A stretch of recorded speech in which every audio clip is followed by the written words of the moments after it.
Hello, good morning students. आज हम बात करने जा रहे हैं नीति आयोग।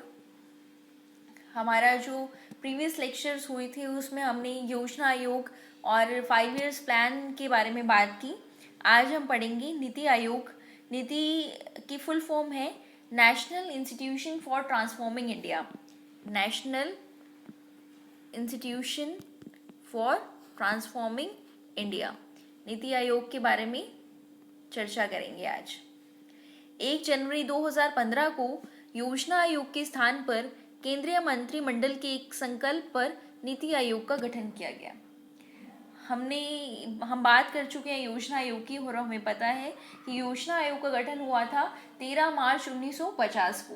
13 मार्च 1950 से लेकर 2014 तक योजना आयोग रहा और 1 जनवरी 2015 से योजना आयोग को कम्प्लीटली अबॉलिश कर दिया गया और उसके स्थान पर नीति आयोग आया। नीति आयोग की फुल फॉर्म है national institution for transforming India. Modi सरकार ने योजना आयोग के स्थान पर नीति आयोग की घोषणा की।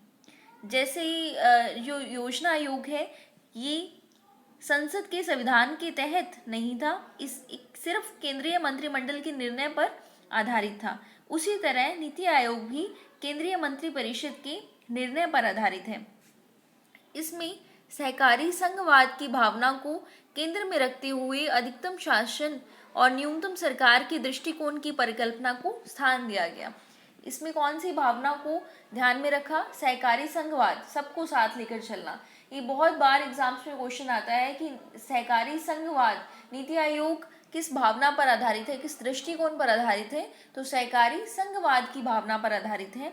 उसको ध्यान में रखते हुए क्या माना? अधिकतम शासन हो और न्यूनतम सरकार हो। उसी पर्पज से किसका गठन हुआ है? नीति आयोग का गठन हुआ है। और कब हुआ है? 1 जनवरी 2015 को। अब हम आगे चलते हैं। नीति आयोग के उद्देश्य, यह मानते हुए कि मजबूत राज्य ही एक मजबूत राष्ट्र बनाते हैं, क्योंकि हमें पता है ये किस भावना पर आधारित है? सहकारी संघवाद पर आधारित है। तो ये बॉटम टू टॉप अप्रोच को लेकर चलता है। सहकारी सहभागिता की भावना को बढ़ाने के लिए राज्यों को निरंतर संरचित समर्थन तंत्र के माध्यम से सहयोग प्रदान करना। जो स्टेट्स हैं उनको एनी हाउ क्या प्रदान करना? सहयोग प्रदान करना। ग्रामीण स्तर पर विश्वसनीय योजनाएं बनाने के लिए तंत्र विकसित करना। जो भी पॉलिसी बने वो रूट लेवल तक पहुंचे। नीति आयोग का ये उद्देश्य है। केवल और केवल पॉलिसी जो है वो केंद्र ना बनाए, किसको ध्यान में रखते हुए बनाए? रूट लेवल तक। गाँवों में क्या चल रहा है, गाँवों का कोई रिप्रेजेंटेटिव हो, राज्यों का हो, केंद्र का हो, बॉटम टू टॉप अप्रोच, हर किसी को साथ लेकर चलना और सरकार के उच्च स्तरों तक इसे उत्तरोत्तर विकसित करना। नेक्स्ट, राष्ट्रीय सुरक्षा के हितों में आर्थिक रणनीति और नीतियां शामिल की गई हैं। राष्ट्रीय सुरक्षा के हितों में आर्थिक रणनीति और नीतियां शामिल की गई हैं। समाज के उन वर्गों पर विशेष ध्यान देना जो आर्थिक प्रगति से प्राप्त रूप से लाभान्वित नहीं है। जो वंचित लोग हैं उन पर विशेष रूप से ध्यान देना। प्रमुख हितधारकों, राष्ट्रीय अंतर्राष्ट्रीय थिंक टैंक जैसे शैक्षिक और नीति अनुसंधान संस्थानों के बीच भागीदारी को प्रोत्साहित करना। जो भी नेशनल और इंटरनेशनल लेवल की थिंक टैंक इंस्टीट्यूशंस हैं उनके बीच की भागीदारी को बढ़ाना। राष्ट्रीय अंतर्राष्ट्रीय विशेषज्ञों, चिकित्सकों, अन्य भागीदारों के सहयोग से ज्ञान, नवाचार, उद्यमशीलता की सहायता प्रणाली बनाना। जितने भी एक्सपर्ट्स हैं, डॉक्टर्स हैं, जितने भी नॉलेजेबल पर्सन हैं उनकी सहयोग लेकर एक नॉलेजेबल इनोवेशन हब बनाना।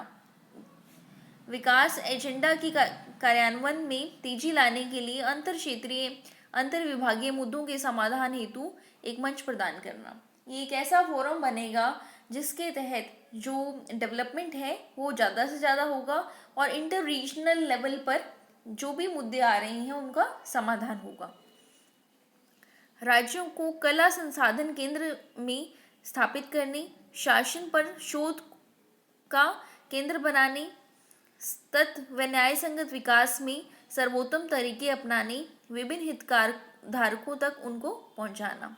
राज्यों को कला संसाधन केंद्र के रूप में स्थापित करने, शासन पर शोध का केंद्र बनाने, सत्य न्याय संगत विकास में सर्वोत्तम तरीके अपनाने, विभिन्न हितधारकों तक उनको पहुंचाना। भी इनका सबसे इम्पोर्टेंट जो उद्देश्य है वो है, सबसे ज़्यादा इम्पोर्टेंट इनमें से सहयोगपूर्ण संघवाद, भी सशक्त राज्य से सशक्त राष्ट्र का निर्माण करना। सबसे इम्पोर्टेंट नीति आयोग का जो उद्देश्य है वो क्या है? सहयोगपूर्ण संघवाद, राज्यों से किसका निर्माण करना? राष्ट्र का निर्माण करना। दूसरा सबसे इम्पोर्टेंट है कि आर्थिक प्रगति से वंचित रहे लोगों पर विशेष ध्यान देना, वो लोग जो डिप्राइव्ड रह गए हैं उन पर स्पेशल फोकस करना। तीसरे नंबर का जो इम्पोर्टेंट है वो ये है कि अंतर क्षेत्रीय और अंतर विभागीय मुद्दों के समाधान हेतु एक मंच तैयार करना। जो भी इंटर रीजनल लेवल या इंटर डिपार्टमेंटल लेवल के मुद्दे हैं उनके लिए एक मंच तैयार करेगा कौन? नीति आयोग। रणनीतिक तथा दीर्घकालीन नीतियों तथा कार्यक्रमों का ढांचा तैयार करना, ये सब क्या है?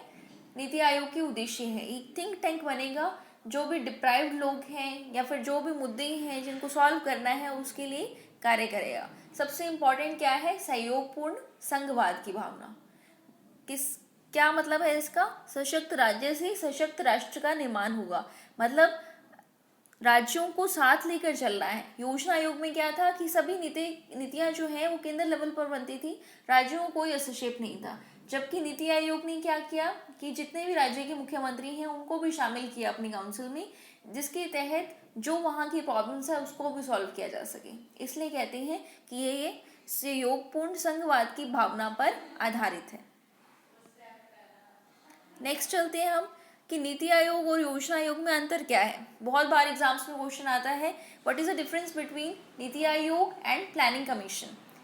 तो नीति आयोग ये सलाहकार थिंक टैंक के रूप में कार्य करता है। योजना आयोग इसने एक संवैधानिक निकाय के रूप में कार्य किया, लेकिन इसे ऐसा दर्जा नहीं मिला था। काम तो इसने संवैधानिक निकाय के रूप में किया, लेकिन ऐसा हमारे संविधान में नहीं था कि ये संवैधानिक निकाय है। यह सदस्यों की व्यापक विशेषज्ञता पर आधारित है, यह सीमित विशेषज्ञता पर निर्भर था, कुछ ही लोग इसमें शामिल होते थे। यह सहकारी संघवाद की भावना पर कार्य करता है क्योंकि ये राज्यों की समान भागीदारी सुनिश्चित करता है। इसमें वार्षिक योजना बैठकों में राज्यों की भागीदारी बहुत कम रहती थी। योजना आयोग में राज्यों की भागीदारी जो है वो बहुत कम थी, जबकि नीति आयोग में राज्यों की भागीदारी बहुत अच्छी है। नेक्स्ट, प्रधानमंत्री द्वारा नियुक्त सचिवों को सीईओ के रूप में जाना जाता है। प्रधानमंत्री जिसे सचिव नियुक्त करते हैं उसे क्या कहते हैं? सीईओ।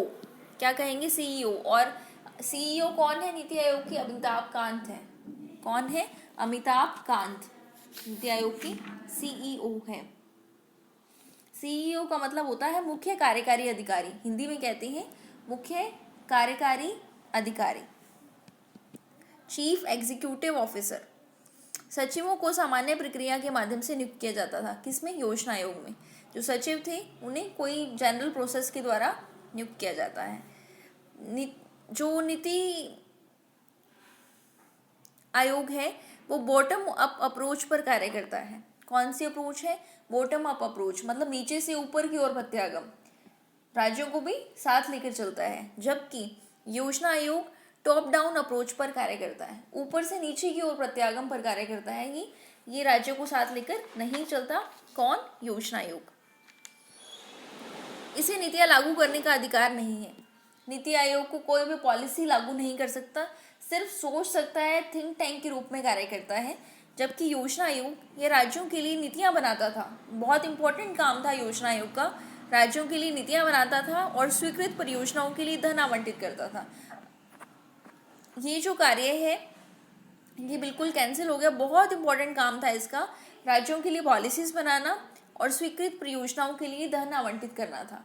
जो भी परियोजना स्वीकृत हो गई, सैंक्शन हो गई, उसके लिए धन आवंटित, पैसा डिस्ट्रीब्यूट कौन करता था? प्लानिंग कमीशन करता था। जबकि ये काम बिल्कुल बंद कर दिया, अब केवल थिंक टैंक सोचने का काम करेगा। कौन? नीति आयोग। नीति आयोग की फुल फॉर्म क्या है? National institution for transforming India. इसे धन आवंटित करने की शक्तियां नहीं है जो वित्त मंत्री में निहित है। धन आवंटित करने की शक्ति वित्त मंत्री के पास है। योजना आयोग इसे मंत्रालयों और राज्य सरकारों को धन आवंटित करने की शक्ति प्राप्त थी, बहुत इंपॉर्टेंट शक्ति थी इसके पास। ये क्या है, योजना आयोग और नीति आयोग में अंतर है, बहुत इंपॉर्टेंट अंतर है। अंतर बहुत बार एग्जाम में भी पूछा जाता है, तो इस पर विशेष फोकस हमें रखना है। नेक्स्ट जो है, नीति आयोग के दो प्रमुख हब हैं। नीति आयोग दो प्रमुख हब हैं, एक तो है टीम इंडिया हब और दूसरा है ज्ञान और नवोन्मेष hub, knowledge and innovation. Team India hub में राज्यों और केंद्र के पास के बीच इंटरफेस का काम करता है। जो टीम इंडिया हब है वो राज्यों और केंद्र के बीच किसका काम करता है, इंटरफेस का काम करता है। ज्ञान और नवोन्मेष हब जो है नीति आयोग की थिंक टैंक की भांति कार्य करता है। जो नॉलेज एंड इनोवेशन हब है नीति आयोग की थिंक टैंक की भांति कार्य करता है। नीति आयोग की 3 दस्तावेज जारी किए हैं। इनमें 3 वर्षीय कार्य एजेंडा, 7 वर्षीय मध्यम अवधि रणनीति और 15 वर्षीय लक्ष्य दस्तावेज हैं।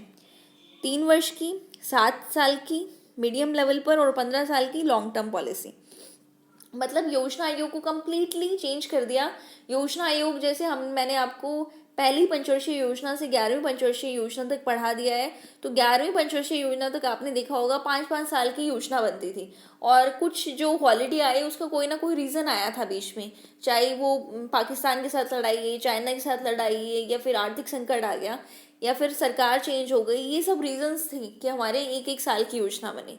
लेकिन जब मोदी सरकार आई, बीजेपी गवर्नमेंट आई, तो उन्होंने पूरा होलसोल योजना आयोग को चेंज किया है। उन्होंने कहा है कि नीति आयोग जो है वो एक थिंक टैंक के रूप में कार्य करेगा, स्टेट्स को साथ में लेकर चलेगा, कोऑपरेटिव भावना से काम करेगा और सहयोगपूर्ण संघवाद को बढ़ावा देगा।